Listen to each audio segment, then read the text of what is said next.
muy pesado. Sí, pero no podemos parar. Sigamos. Hace milenios, el sol del desierto de Parán, implacable y dorado, caía a plomo sobre una multitud inmensa acampada en un vasto oasis conocido como Cades Barnea. Era un mar de tiendas de pelo de cabra que se extendía hasta donde alcanzaba la vista, un testimonio viviente de la asombrosa fidelidad de su Dios. Hacía poco más de un año que esta nación, estos israelitas, habían huido de la esclavitud egipcia bajo el brazo poderoso de Yahvé y la guía de su siervo, Moisés. Ahora, después de un viaje épico marcado por milagros y pruebas, se encontraban en el mismísimo umbral de la tierra prometida, la tierra que fluía leche y miel, el juramento ancestral hecho a sus padres Abraham, Isaac y Jacob. Una expectación palpable, cargada de esperanza y un nerviosismo contenido, se cernía sobre el campamento.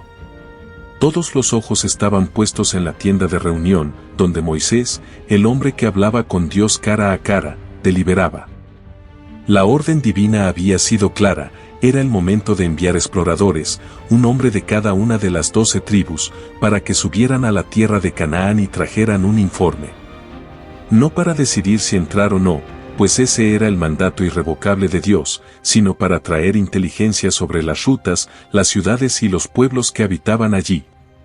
Moisés, con el peso del liderazgo grabado en su rostro curtido por el sol y el viento del desierto, seleccionó a 12 hombres de renombre, príncipes entre sus tribus.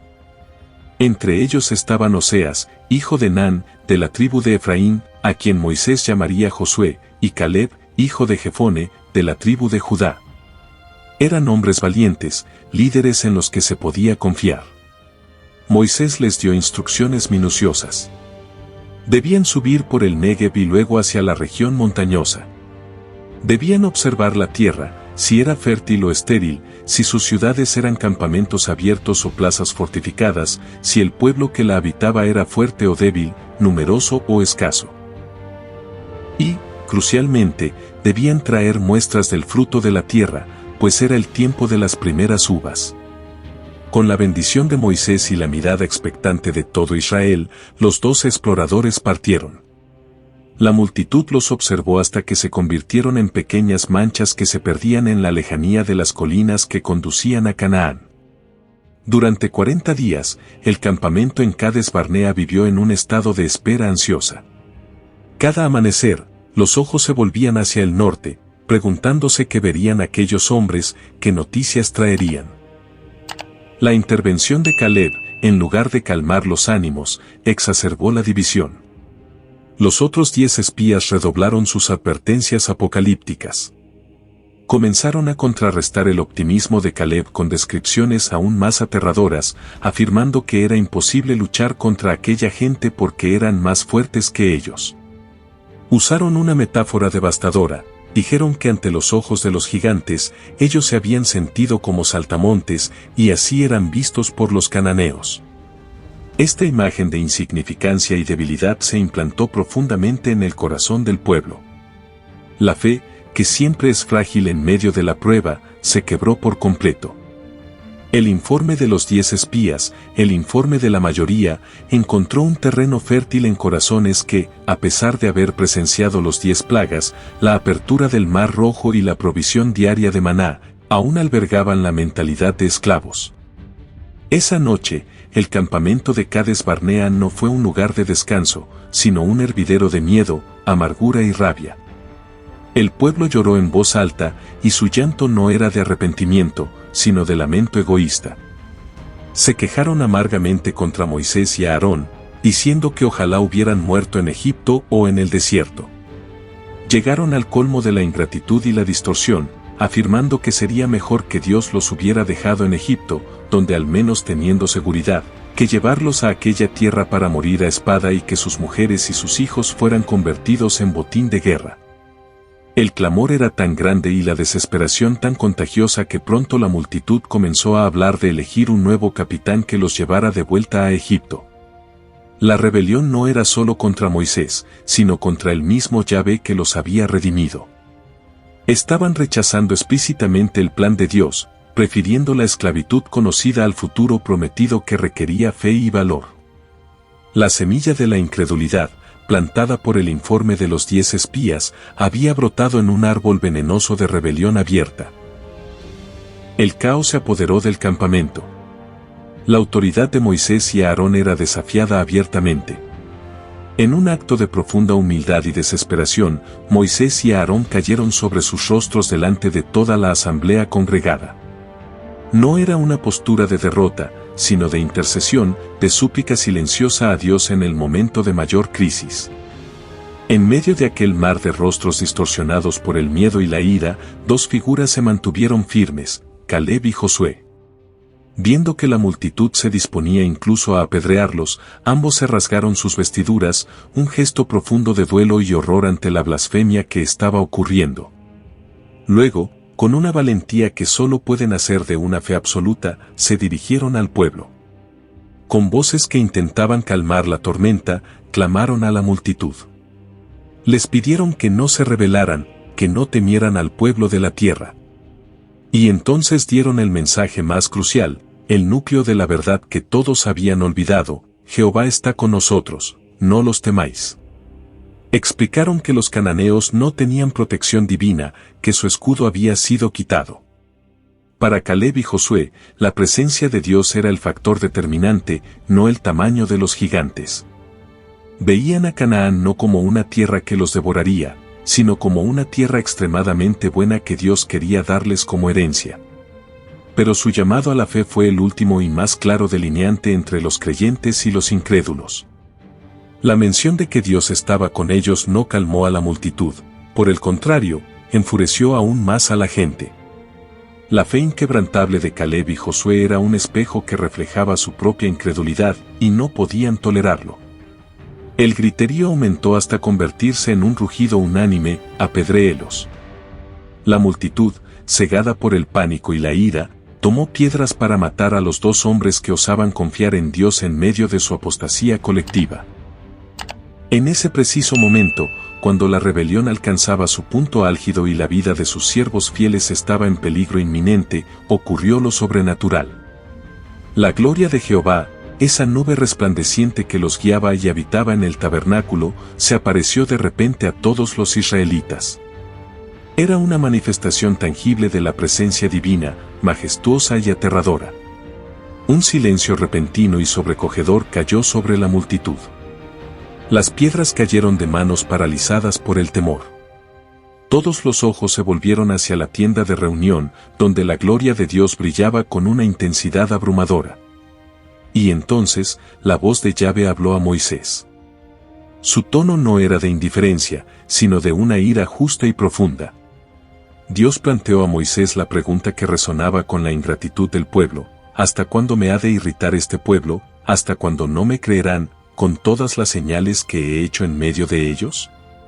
Dios estaba herido por la incredulidad persistente de aquellos a quienes había cargado en sus brazos como un padre lleva a su hijo. La propuesta divina fue drástica: heriría a la nación con pestilencia y los desheredaría, y de Moisés haría una nación mayor y más fuerte que ellos. Era el momento de la prueba suprema para el liderazgo de Moisés. En lugar de aceptar la oferta, que habría exaltado su propio linaje, Moisés se interpuso una vez más en la brecha. Se convirtió en el abogado defensor de un pueblo culpable. Su intercesión fue una de las más poderosas registradas. No argumentó que el pueblo fuera inocente, sino que apeló al carácter y la reputación de Dios.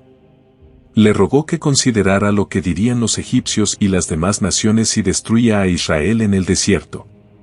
Dirían que Dios no tuvo poder para llevar a su pueblo a la tierra prometida, y que lo sacó de Egipto solo para matarlos en el desierto. Moisés entonces, recordándole a Dios sus propias palabras reveladas en el monte Sinaí, apeló a su naturaleza misericordiosa y lenta para la ira. Clamó: Perdona ahora la rebelión de este pueblo según la grandeza de tu misericordia, como has perdonado a este pueblo desde Egipto hasta aquí.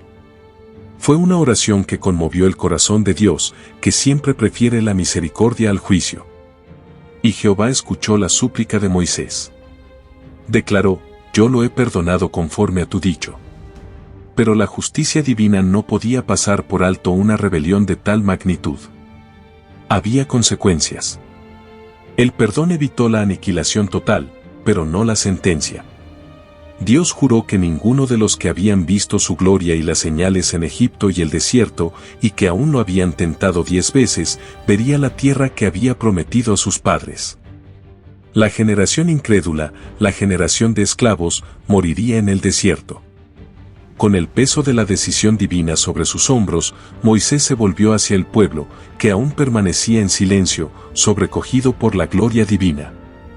Su rostro, antes un reflejo de intercesión, ahora mostraba una profunda tristeza y una autoridad solemne. Comenzó a transmitir la sentencia de Yahvé. Su voz, fuerte y clara, resonó en el aire quieto del desierto. Declaró que, tal como el pueblo había deseado morir en el desierto, así se cumpliría. Sus cadáveres caerían en el yermo. De todos los varones de 20 años para arriba que habían sido censados, ninguno, excepto Caleb y Josué, entraría en la tierra prometida. Dios había honrado la fe de estos 2 hombres que habían seguido a Dios plenamente. A ellos y a sus descendientes se les daría la tierra que habían pisado. Pero la sentencia fue más allá. Dios decretó que la nación erraría por el desierto durante 40 años, 1 año por cada día que los espías exploraron la tierra. 40 años de vagar sin rumbo fijo, hasta que la generación incrédula muriera por completo. Era una sentencia que resonaba con una justicia poética terrible. Habían rechazado la tierra por miedo a que sus hijos murieran, y ahora serían sus hijos, los que ellos temían que fueran botín de guerra, los que finalmente la heredarían. El impacto de estas palabras fue devastador. La multitud, que momentos antes había estado llena de bravuconería y rabia, ahora se enfrentaba a las frías y duras consecuencias de su pecado. El miedo que los había paralizado se había convertido en una profecía autocumplida. No morirían a espada de los cananeos, pero sí perecerían de manera lenta y antinatural en la vastedad del desierto, lejos del lugar de reposo que Dios les había preparado. Fue un golpe del que nunca se recuperarían por completo. Inicialmente, un silencio fúnebre siguió al anuncio. Pero luego, un nuevo tipo de conmoción comenzó a extenderse. No era el grito de rebelión, sino el lamento del arrepentimiento egoísta. La gente comenzó a darse cuenta de la enormidad de su error. Comprendieron que habían cambiado un futuro glorioso por una muerte sin sentido en el desierto. Se lamentaron amargamente. Sin embargo, su arrepentimiento no fue un quebrantamiento genuino por haber pecado contra un Dios santo, sino un remordimiento por las consecuencias que enfrentarían. Era un sentimiento centrado en ellos mismos. Al día siguiente, muy de mañana, se levantaron y subieron a la cumbre del monte, declarando que estaban listos para subir al lugar que Jehová había prometido. Admitieron, henos aquí para subir al lugar del cual ha hablado Jehová, porque hemos pecado. Pero era demasiado tarde. La puerta de la oportunidad se había cerrado. La obediencia tardía, cuando el tiempo de Dios ha pasado, no es obediencia, sino presunción. Moisés les advirtió severamente. Les dijo que no subieran, porque Dios no estaba con ellos. Si intentaban luchar contra los amalecitas y los cananeos con sus propias fuerzas, caerían derrotados. Les advirtió que no se rebelaran una vez más, porque Yahvé no estaría en medio de ellos. Pero el pueblo, en su ceguera y desesperación, no escuchó. Endurecieron sus corazones una vez más e intentaron tomar la tierra por su propia iniciativa y fuerza. Presumieron de la bendición de Dios sin tenerla. Subieron temerariamente a la cumbre del monte. Moisés y el arca del pacto de Jehová permanecieron en el campamento. Era un símbolo potente, Dios no iba con ellos. Y sucedió exactamente como Moisés había profetizado. Los amalecitas y los cananeos que habitaban en aquella región descendieron sobre ellos y los derrotaron, persiguiéndolos hasta Horma. Fue una derrota humillante y total. La lección era clara.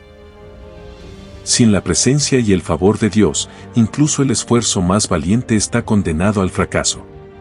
La fe no se puede activar por conveniencia cuando ya se ha despreciado el mandato divino. Así comenzó el largo y penoso capítulo de los 40 años de vagabundeo por el desierto. No fue un viaje de exploración o progreso, sino un deambular circular, un lento proceso de desgaste. La sentencia divina se cumplió con una precisión inexorable. Uno a uno, los miembros de la generación incrédula comenzaron a fenecer. El desierto, que una vez había sido un lugar de encuentro con Dios y de provisión milagrosa, se convirtió en un vasto cementerio.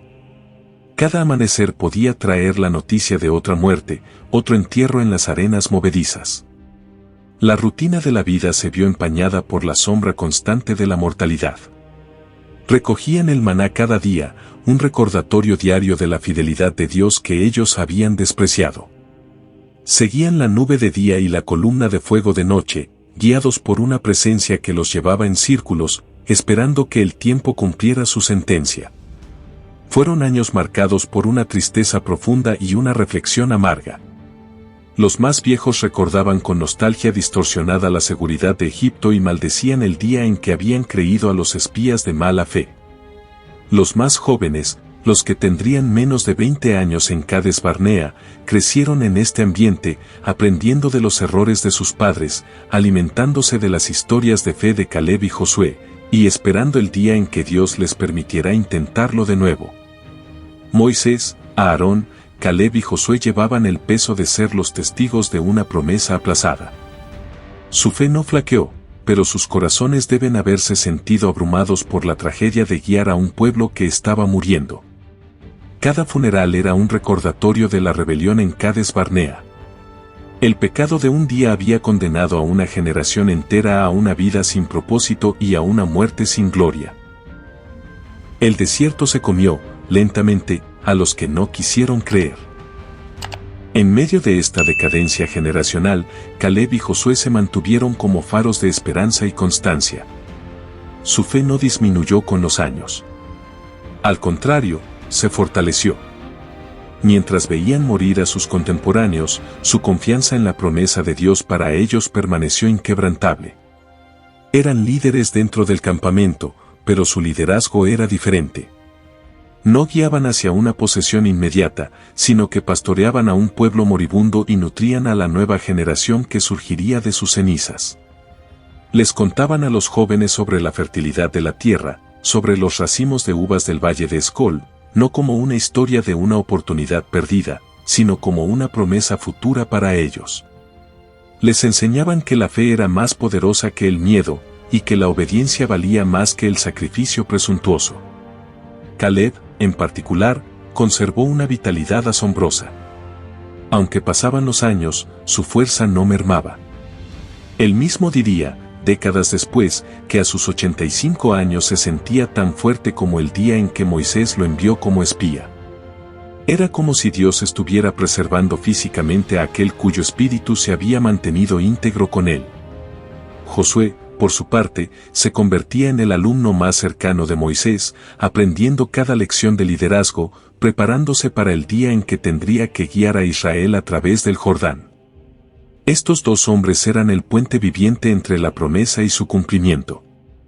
Encarnaban la verdad de que la fe requiere paciencia, de que las promesas de Dios, aunque puedan sufrir demoras debido a la incredulidad humana, nunca caducan. Ellos esperaron, no con la resignación pasiva de los condenados, sino con la esperanza activa de los herederos. Finalmente, después de 40 largos años, el zumbido de la queja y el lamento de la generación anterior se extinguió por completo. Un nuevo Israel, una generación que no había conocido Egipto ni había participado de la rebelión de Cades Barnea, se levantó en el desierto. Eran rudos, acostumbrados a la austeridad del yermo y libres de la mentalidad de esclavos de sus padres. La congregación volvió a congregarse en Cades Barnea, el lugar donde todo había comenzado. Era un punto de partida, un recordatorio sombrío del costo de la incredulidad.